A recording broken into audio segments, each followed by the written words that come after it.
Time production, summertime fine. She got a pretty mind, a Howard alumni. Here to talk about what's going on and why throughout every season. Winter, fall, summertime. You know she's got Okay. All right, everyone. Welcome back to another episode of Summertime. I am your host, Sommer Hill. And today, here's a hint of who we have on. So when we put this out, we can't show him yet. But this is your hint because I have on the full fit from Ron David. Woo! Thank you for being in the hot seat today. It's a pleasure. How are you feeling? I feel good. Okay, we're in New York. Let's set. You know what I like? So I walked in here. I walked in your store. We're in Ron David Studios in New York, and it smells good. That's important. That's important. The first thing when you walk into the store, it looks good and it smells good. Now I want to browse. Exactly. Now I want to stay in here. That's by design. Okay, so what's that smell? So the smell is oud and coconuts. I love oud. Oud is my favorite. When I used to be a buyer for Four Seasons, I remember when like a Iraq or like a Saudi delegation, anybody from Abu Dhabi, anybody that was like big spending was there, they had this smell. And I'm like, what is that smell? Like I wasn't familiar with what the name was. I just knew that when they were there, it smelled like this. Yeah. And so I ended up asking someone like, what is that scent? And they were like, it's oud. I'm like, okay. And for whatever reason, I associated that with like coin. Hello. You know, so I'm like, if you smell like this, you coin. Hello. So that's what made me like familiar with it. I loved it. It was a scent that like was musky, but it was sweet and it was just sophisticated. And so that's became my personal scent story. And then mixing it with the coconut scent was a very unisex play, if you would. So it's kind of tropical. yes. I like that. But grounding. Yeah, and so yeah, it was yeah. something that I would just spray in the store for a long time. And then people would be like, can I buy that? And I'm like, we don't sell it, you know, and then we ended up selling it. Oh, eventually. really? Oh, I Yeah. love that. I love the fact that like, that's like unique to you, you know? 100%. Like you thought about that. Even in the 100%. DC store, it smells It's the good same when you smell. walk. Yeah. Yeah. I'm like, okay, I like it. So you're intentional. I like that. Yeah, all that stuff matters. It does. It matters. It keeps a buyer in here. 100%. Okay, so let's start at the beginning of your story in Cleveland, Ohio. Oh my goodness, you did your research. I did my research. I Okay. love that you're a Midwesterner like me. Do you know where I'm from? No. Yes. I would say like Detroit or Chicago. I did live in Detroit for a little second. Okay. But I'm from St. Louis. Oh, I can see that. So we're Midwesterners. Okay, I can see that. There we go. I can see that. You can see that? Have you been to St. Louis before? I have. Have you? I have been to St. Louis. I What got were my you- first speeding ticket there. What were you doing in St. Louis? I was driving from Oklahoma City to Cleveland. Okay, you just drove through. Yeah, but I have family there. Okay. So my mom's side of the family is from a small place called Cairo, Illinois, which is a little Okay. town. And then like if they want to move out of there, they go to St. Louis. That's the next And so big that's city. where everybody like kind of has gone. Okay. But it's a nice place. It's fabulous. Never heard St. Louis be described I mean, as they have a fabulous, Saks. but I'll take Any it. city with a Saks viewers is a nice place. Okay, I'll take I would it. give that. I would say if Saks put a store there, something is happening in that space. You know what? What I'll say is St. Louis used to be like a really poppin' city. Like they used to have this state fair there in like 1904. So it used to be really, really poppin'. But you know, over time, It's not you know, as popping. it's not as poppin'. But But Chicago is popping. Chicago is poppin'. Chicago, low-key, make me think that I want to like post up in Chicago, even though I yeah. couldn't handle the cold, I don't think. Yeah. But Chicago is like a Midwest, but like it's like a fabulous place. No, I could do Chicago. I could do Chicago. live in Chicago. I could do Chicago. in the summer. In the summer. Spring But and then I would fall. have to move to Miami in like October. Hello. But okay, tell me about, is Cleveland fabulous? Cleveland is not fabulous. What is Cleveland like? Cleveland I felt like living in Cleveland, I felt like I had a little bit of everything, but it wasn't dynamic in any capacity. Okay, I don't feel like I was missing out. okay, so what do you mean by a little bit of everything? Like, I would imagine, and this is no shade to anyone, but like I would imagine like a Kansas City or like an Oklahoma City, like those places are like kind of, it's like nothing is really happening, you know? Okay. But like Cleveland had like the Indians, we had LeBron James. Okay. You had the waterfront. Like we had Lake Erie. We were close to Detroit. We were close to like, we were in the Northeast and it was like, we had all the seasons. It was a black scene of sorts. Like I didn't think it was missing anything. It wasn't like, and we had a sax, you know. So Okay, it was like so you it's had a kind of sax. fabulous. So you can be fabulous. Like if you wanted to be fabulous, you could have that moment. Okay. And so I didn't feel like I was missing out. But I do remember when I was like 18, 19, like my sister went to Spelman, and Atlanta was something. Yeah, of course. You know, it was something else happening in Atlanta that was something that was not Cleveland.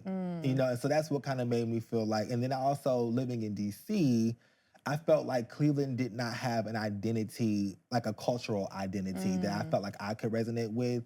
The comparison would be like the Black community in DC has Bowie, right? You have these really affluent Black neighborhoods of identity that is tied to that region. You have the go-go music. You have the chicken with the mambo sauce. You have these things in DC that have culture that ties it to that area. Whereas Cleveland, me being raised there from like 0 to 18 or 20, I moved away when I was 21. You know, I can't say what those things are in Cleveland, So Ohio. you don't feel like Cleveland like has things that are like that's so Cleveland of them? No, ma'am. Really? No, okay, ma'am. I mean, I guess not because I can't think of one thing. I can't think of one thing either. Even Detroit can claim Motown. Detroit can claim a lot. Detroit can claim some soul food. Yep. Detroit can claim the church community. They have a lot of singers. The Minks with Mink the cane, coats, the Cadillacs, the Buffs. 100%. And St. Louis too, Air Force Ones, even though people don't want to Nelly. give us that. Grills, even though people don't want to give us that either. But yeah, I can't think of one Cleveland thing. Yeah, so that's what makes me like, so I don't feel like I point. missed anything, but I definitely feel like it left me wanting more. I think that's a fair. So then that's why you chose Howard. Had to get up out of there. So what made you, like, so your sister went to Spelman, what made you choose Howard? I did not want to go to Morehouse. Why not? I did not want to live in Atlanta. Why not? I don't know. I feel like it was really destiny. I don't know. I just remember my mom having this thing like, oh, my son goes to Morehouse, my daughter goes. Like, I remember her saying that at one point when my first 2 years, I went to University of Akron, which is in Ohio. And so when I determined I needed something more, I didn't want to live in Atlanta for some reason. I just didn't think I was an Atlanta person. You know, I can see that now I'm not an Atlanta person, but I didn't think I was an Atlanta person. Okay. And so I, at the time, said, well, what's the next best option? And I thought, and to me, that was Howard. It was prestigious, it was HBCU, it was in a major city. I felt like I could learn something from that experience. And it was very random. You know, it was very like a random thing. And I ended up going to Howard and graduating, and it really changed my life. Like the things that happened for me in Washington by making the decision to go to Howard University, really, it was more destiny than it was, I think, my choice. But it was something that at the time I thought it was my choice. No, I can relate to that so bad because like, I always say Howard chose me. Like, I did not choose Howard, but I'm so glad that I went because going there and being in DC really changed my life in so many ways. What way do you feel like Howard impacted you the most? I was really impacted by seeing like young Black people getting to work, getting to work, like getting to work with what they were doing. Coming from University of Akron, you know, all the Black students was either pledging in a sorority or something. That was all they was doing, or fraternity, or they was in the student center. You know, they was always, you know, can we curse on here? Yeah. Okay. I'm sorry. I don't know what to say. Yeah, no, but they were always like can. bullshitting around. You know, I didn't see Black students like fab. You know, like when I went to Howard, the Black boys had on the suits and stuff. Right. And they were going to the BA building, wherever they were, the big school of B.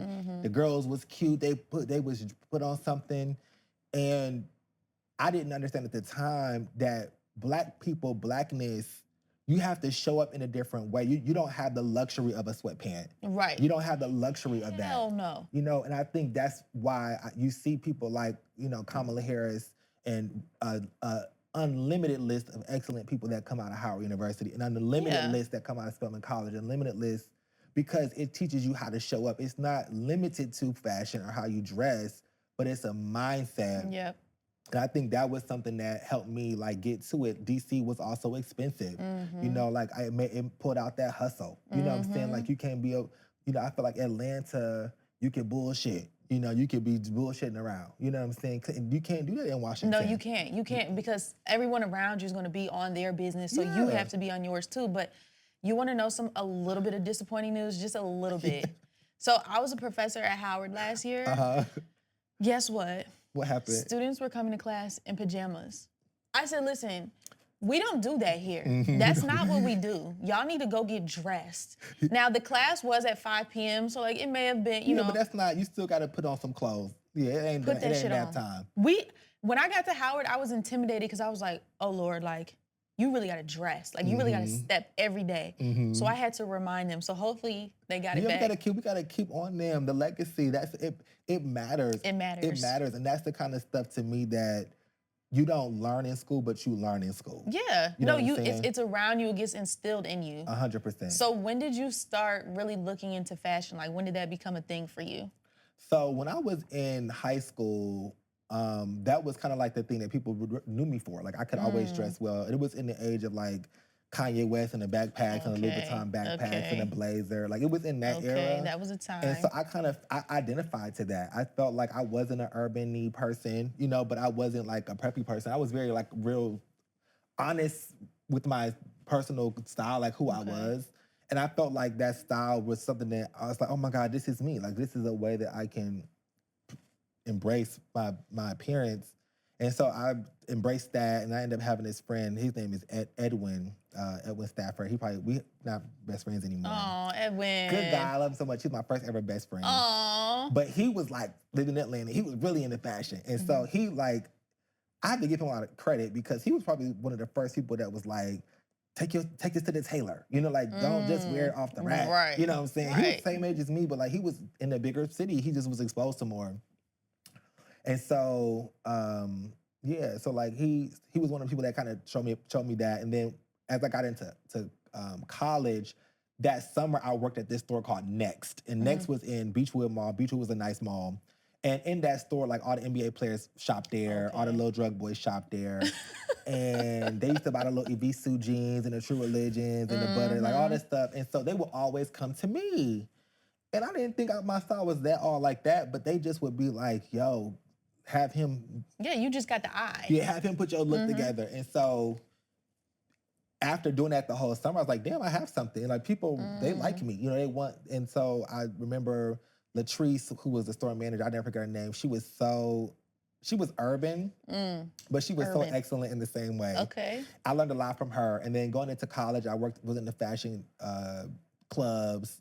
And then once I moved to DC, I started to work in retail in a serious way. Okay. I really was taking inventory of like what my experience was, what I'm learning, the people that I'm interacting with. And that's where I kind of honed in all the skills from shopping to styling and putting it together to brand ownership and brand creation. Okay, so you always knew you wanted to be in fashion, like even when you were at Howard? Not necessarily. I didn't know what I wanted to do, to be honest. Okay, yeah, because you got into real estate. How did you pivot into that? Where did that come from? I always liked luxury things. Okay. I've always liked luxury things. So it's all in the same realm. To me, it's all the same. Yeah, it fits. I like people. You know, I like people. I like the trust. You know, I think I get the same thing here. You know, people be like, I'm a shop around. I shop at Ron David. You know, like, it's the, I don't know what the word is for that, but it's like, it's the people and the experience and the connection. Like, I like him. I want to shop with him. I want to, you know, say when I did real estate, like, I want Ron, you know, Ron got good taste. He gonna pick out the right house. Like, I could walk into a house and be like, this is not it. And he'd be like, oh, Ron said it's not it. You know, like, I don't know how to describe it. It's just, that's my gift. I'm a consultant. Like, I think the word is like, outside of what iteration my business comes out as, I am a trustworthy consultant. Okay. Right? It could be anything. You know, it really could be anything, but people trust me to help them be better in whatever capacity. And so I worked in retail first, and then I said, you know, I need more money. And the tea was, I was driving to work one day, and I was just like, I don't want to have lunch in the cafeteria for 30 years. You know what? I'm not mad at that at all. I can't do this. I'm not mad at that at all. I'm a hotel luncher. I lunch in the Conrad. Okay. But I knew that was a byproduct of something else. And so that was what made me go into real estate because I knew that people would trust me. I knew I had good taste. I knew that I would be honest. And I knew that I could make a lot of money. And so I went into that for 10 years at the same time as launching Ron Davis. So both things started in 2015. Okay, so we're 10 years later. You're 10 about to years later. celebrate your 10-year anniversary next month. of Ron David. Yup. That's crazy. Yup. Exciting. Congratulations. Thank you. What do you think are some of the main lessons you learned in these 10 years? Oh, I know. I would say be yourself. Be yourself. Your successes are tied into your authenticity. Oh, I like that. I like that.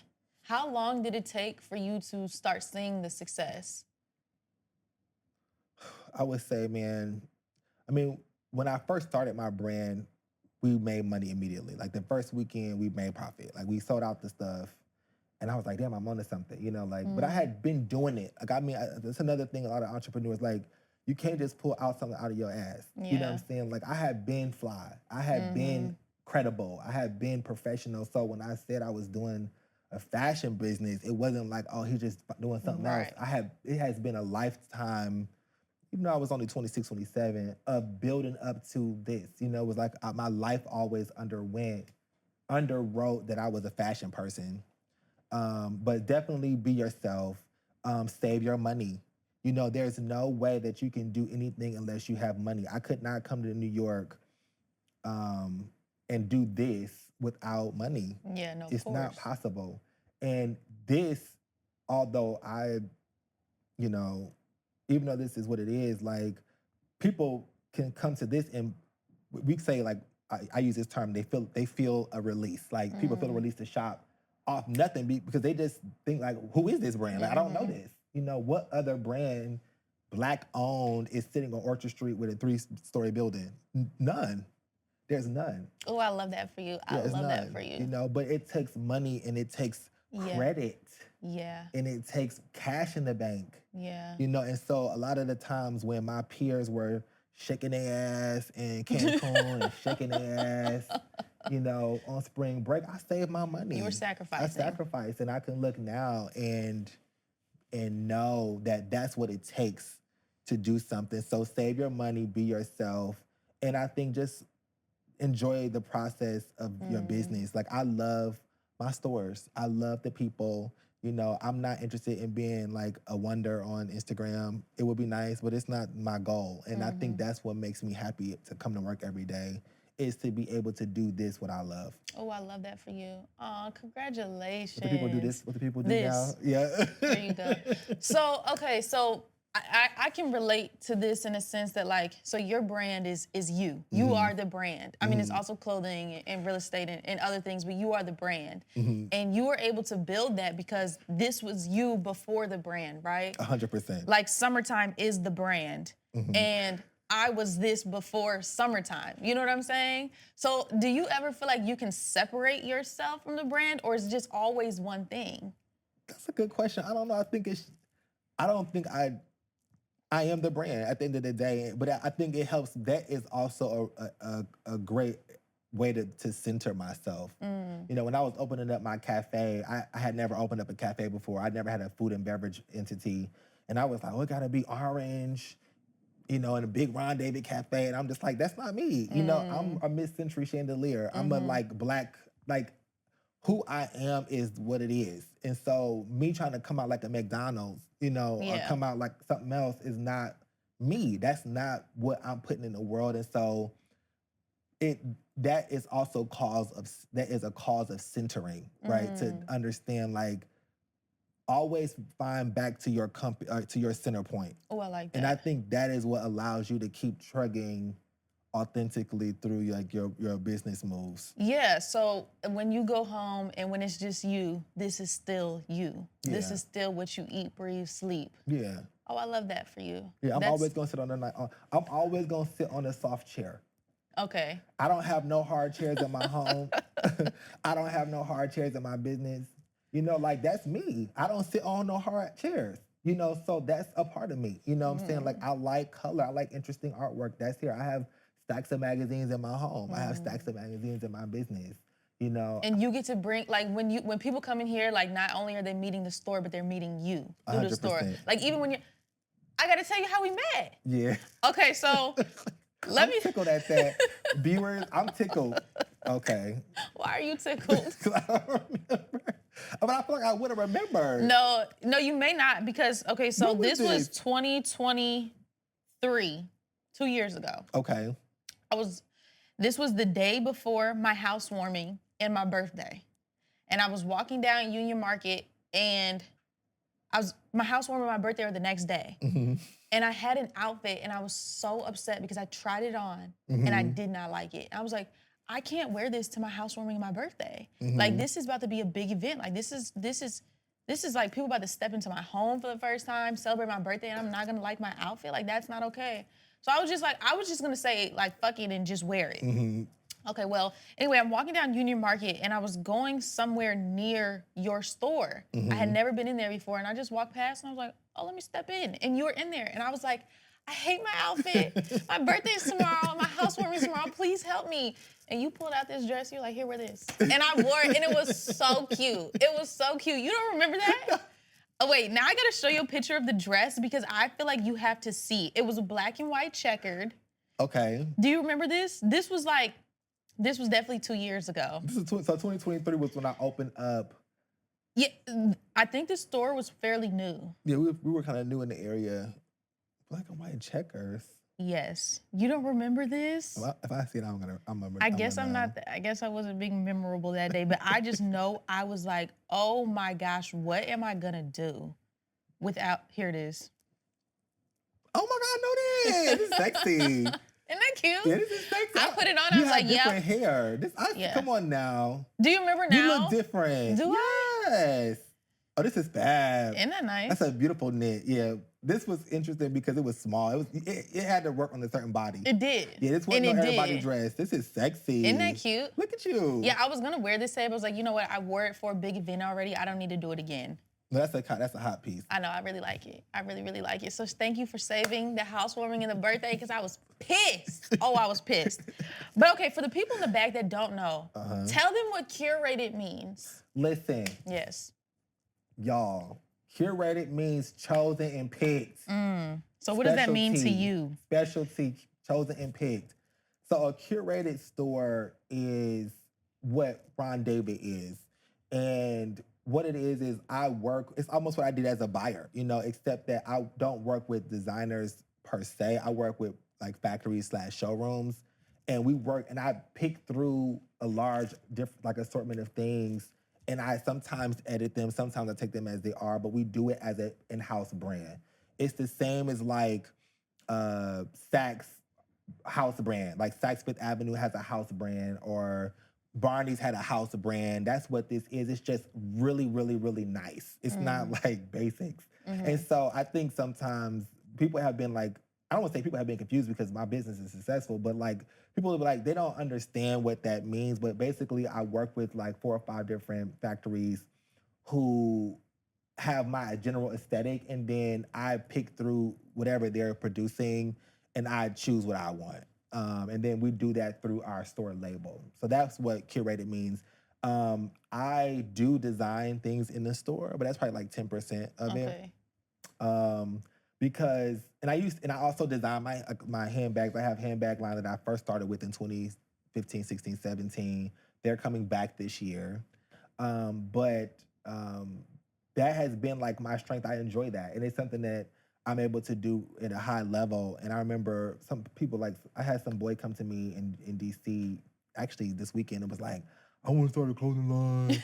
And I want to open up a store. And I'm just like, boy, it's not that easy. So what advice would you give to him? I told him, I said, like, you need to, this is a term, I don't know if I've coined this term, but brand architecture is what is most important. I like that, brand anybody architecture. Can schlep a garment. It's people that can sew all day, but they're not me. People that can sit with a sewing machine all day and put together stuff, they're not me. They're not doing what I'm doing.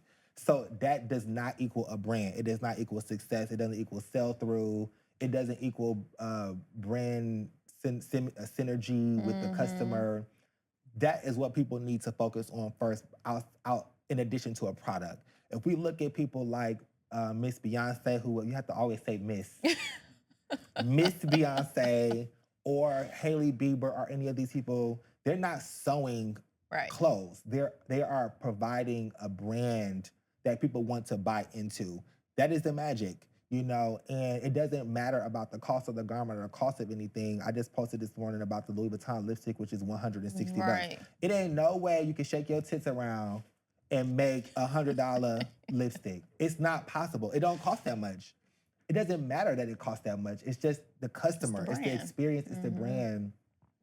And it just is what it is. And so I always tell people, like, the beauty in as a business owner and a brand owner is I look at that as it's magic. You know, I remember the Louis Vuitton Neverfull is canvas and it's like a little smidgen of leather. If we were to make that bag, it would probably cost maybe $30. You know, I don't know. Maybe we don't make that many units. It may be 50, I don't know. But you don't buy it because it's like fab. You don't buy it because it looks amazing. You know, you buy it because it's a status. You buy it because they've told you that this, through marketing, through millions of dollars of marketing and influencers and magazine articles, that this item is cunt. Sorry. No, you don't have to apologize. That this item is luxury. And so as a brand, that's our job, is to say, who is this for? You know, who is my brand for? My brand really speaks to people who are fashion. I have two customers. I have that fashion person that's like, ooh, I like to shop this, but I'm not a $400 per shirt girly. I will buy a $400 pants, but I'm gonna grab this $130 top from Ron David because it's fab, the store is fab, and it's a brand that I resonate with.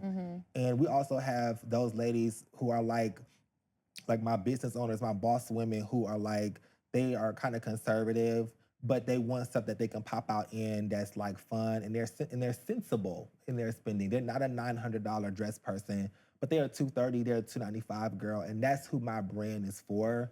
And curating the line allows us to do it that way. Okay. If I'm making stuff one by one, it's gonna make my prices have to be $600, $900, $1,200, and I don't shop like that.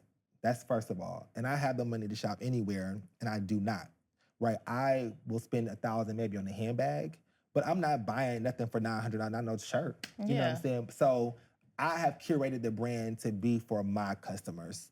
You know, so I think that's where the curation, the reason why I curate the brand. Now I'm getting to the place where I have these customers that are like, what's a one-off?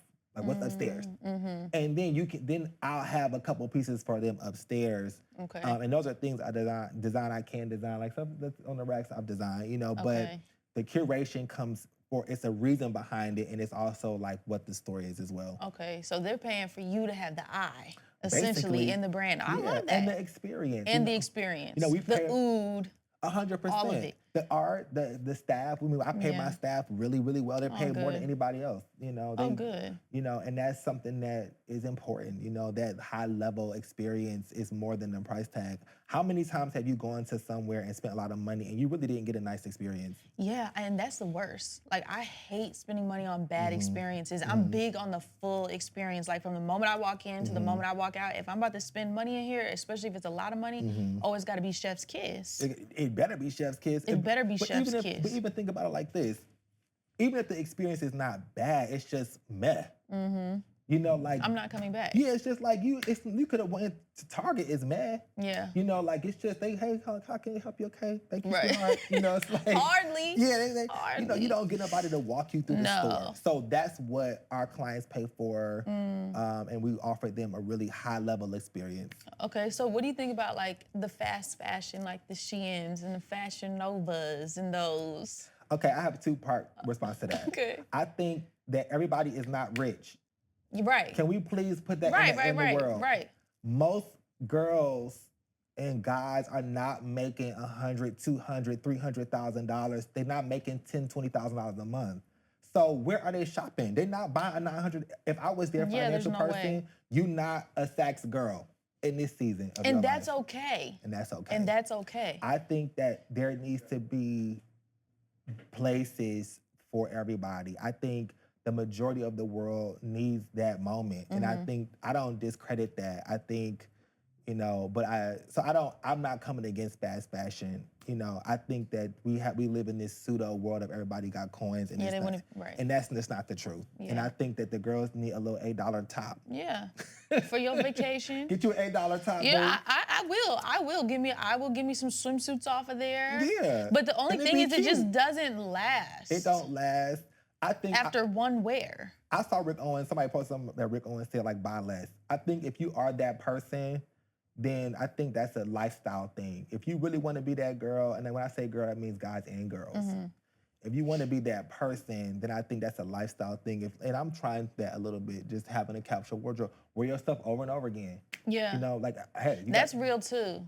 Yeah. I think if you want to be that, then do that and invest in pieces that you think are good quality. But I will also tell you, unfortunately, just because it's expensive doesn't mean it's any better quality. That's true. So, I mean, you got to just, child, don't worry about your finances, viewers, and shop where you can afford and wear the stuff that you buy and stop being an over shopper. Yeah. No, that's true.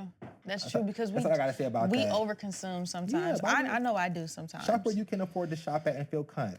Yeah. Every girl every girl can't come in here and shop through here. That's okay.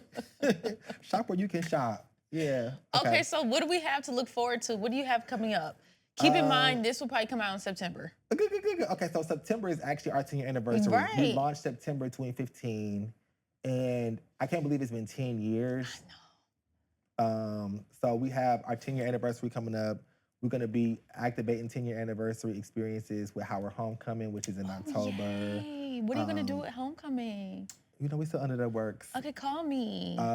Doing something for Homecoming. We also are doing our first Halloween party. I've never done a Halloween party, but we're doing the Babs theme, which is Babs is actually my favorite movie in the whole world. Can I tell you a secret? Yeah. I've never seen it. Oh, you missing out. Okay, I'm gonna watch it when I get home. It's the best movie I think ever written. Ever? I have to say. Isn't Halle Berry in it? Halle Berry. Okay, somebody told me I reminded them of Halle Berry and Babs, and I was like, I'll take it. You don't give me that. Okay, I mean, I don't know nothing about it. Yeah, I don't think so. You don't give me Halle Berry and Babs. Okay, well, I if somebody tells me I remind them of Halle Berry, I will take it. Well, Halle Berry is like her. But yeah, we're definitely doing the Halloween party. We definitely have events coming up for Fashion Week here in New York City. So yeah, I'm just celebrating it through loving my customers and creating spaces to see our clients connect with them and offer another fun experience. Yeah. I love that you're so client-centered. Like, everything you do, you're like, I really just thank the people who have supported me the whole way. Yes. Okay, to close us out, Yeah. we got to do a this or that, fashion edition. Okay. Ready? I'm ready. Dior or Chanel? Chanel. Oh. Louis or Prada? Prada. Givenchy or Gucci? Gucci. Balenciaga or Loewe? Balenciaga. Oh, that was quick. Mm-hmm. That's all the time I have. Ron David or all of them? Ron David. Yep, her. Yeah. Thank you so much for being on an episode with Summertime. This was fun. Thank you. No, this was fun. So now we're going to go through, you're going to give me a few looks. We're going to try them on and do a little Ron David haul so when people come, they can know what to expect. That's right. Curate that. Get that eye for me. Thank you for being here today. I appreciate you. Okay, let's get styled by Ron David. Ron David, what you got for me? What are we thinking? What do I give? I feel like you give. I feel like you could give like a dress. Okay. But I also feel like you could give like some big pants. Okay. So I'm gonna see I gotta see what I have in a size small. Okay. I think this corset is a small. Cause this outfit ended up working out perfectly. Oh, a corset. I think this, and I think this is what I want to see you in. Okay, let's go try it on. I'm scared about this. I don't have any titties. You can pull it out. Okay, let's try. Let's try and see. I have faith in you. Thank you for your faith. Oh, this is beautiful. I like this. Do I look cute? You look real cute. Is it giving New York Fashion Week or not? It's giving New York Fashion Week. It's giving my mom. Yeah. Oh, this is so cute. It's such a moment. Yeah. This is so cute. I feel like it's giving Sex in the City, you know? Yeah. Like the color, I think the skirt is very fall. But even too, you could put this on with like a leather jacket. Yeah. You could like And really make it fall. Yeah, you can make it fall. You can put it with like some pants. That also could go with those leather cargo. I've never wore a corset The before, but bustier, I yeah. like it. That's beautiful. Wow. top, Styled by Ron David. You know the vibes. Okay, see y'all on the next episode. Summertime.